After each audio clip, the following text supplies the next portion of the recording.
Deus também é um relacionamento de frustração. Nem sempre conseguimos caminhar alinhados com os propósitos do reino de Deus. E quando isso acontece, nossas expectativas são frustradas. Servimos um Deus frustrante, capaz de provocar as mais profundas decepções na finalidade de fundamentar a nossa fé. E esse texto nos ajuda a entender isso. Jesus está com seus discípulos num momento muito importante de sua vida. Afinal, a sua hora havia chegado. Sabendo que o Pai colocara em suas mãos todo o poder, ele toma uma atitude. Se levanta, tira sua capa, põe uma toalha na cintura e começa a lavar os pés dos discípulos. Segue lavando os pés dos discípulos quando chega a vez de Pedro, que o interrompe. Versículo 6. Senhor, vais lavar os meus pés? Respondeu Jesus, você não compreende agora o que estou lhe fazendo. Mais tarde, porém, entenderá. Disse Pedro, não, nunca lavarás os meus pés. Lavar os pés é uma tarefa de escravos. E com isso Jesus demonstra ser o Messias servo, que governará pelo amor, entregando-se até a morte. E não o Messias rei, esperado pelo povo. A postura de Jesus é contrária à expectativa de Pedro. Por isso ele reage assim. A expectativa de Pedro está no Messias rei e não no Messias servo. Pedro não aceita Jesus lavar os seus pés porque ele não está disposto a lavar os pés de ninguém. A expectativa de Pedro é reflexo de seus interesses pessoais e egoístas. Afinal, ele quer ser servido e não servir.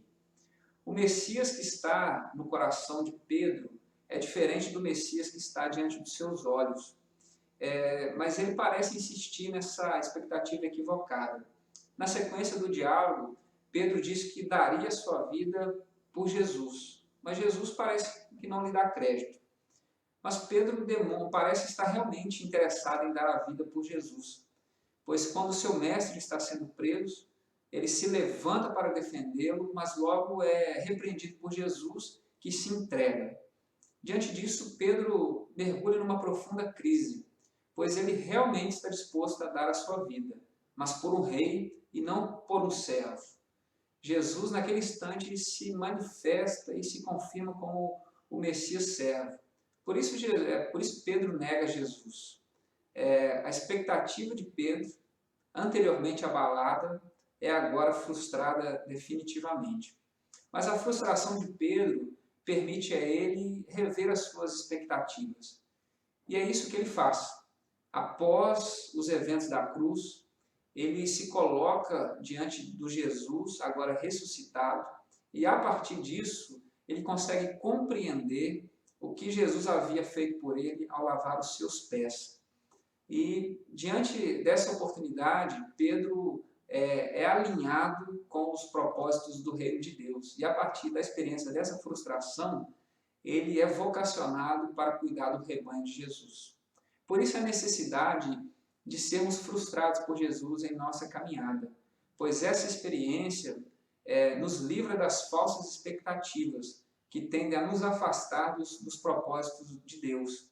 Nem sempre a expectativa que está no nosso interior corresponde à realidade do reino de Deus, pois os caminhos de Deus, os pensamentos de Deus não são os mesmos que os nossos. Afinal, são mais altos. Portanto, se em algum momento você se sentir frustrado por ele, não se entristeça, mas tenha esperança, pois caminhar com Deus frustrante é ter a oportunidade de andar pelo caminho da perfeita compreensão do reino de Deus. Que Deus nos abençoe.